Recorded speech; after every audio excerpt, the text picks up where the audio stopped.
வேலை செய்யாம வேற இடத்துல வேலை செய்யறதுக்கு எவ்வளவு தைரியம்டி உனக்கு? உன்ன எங்க விவசாயிகளோட ரத்தத்தை உறிஞ்சு உறிஞ்சு மாளிகை கட்டிக்கிட்ட உன் பிள்ளைங்கள வெளிநாட்டுக்கு அனுப்பி படிக்க வைக்கிற.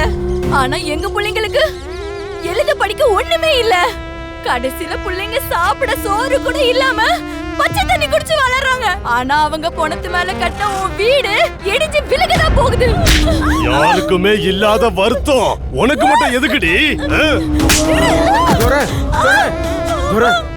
அவளை விட்டுருங்க. ஏய் சர்பஞ்ச், இந்த தர்திரம் புடிச்ச கிராமத்துக்கு தர்திரம் போகாத. நான் போடுற சோத்தை தின்னுட்டு பேசாம இருக்கணும். இங்க நான் சொல்றத மட்டும் தான் செய்யணும்.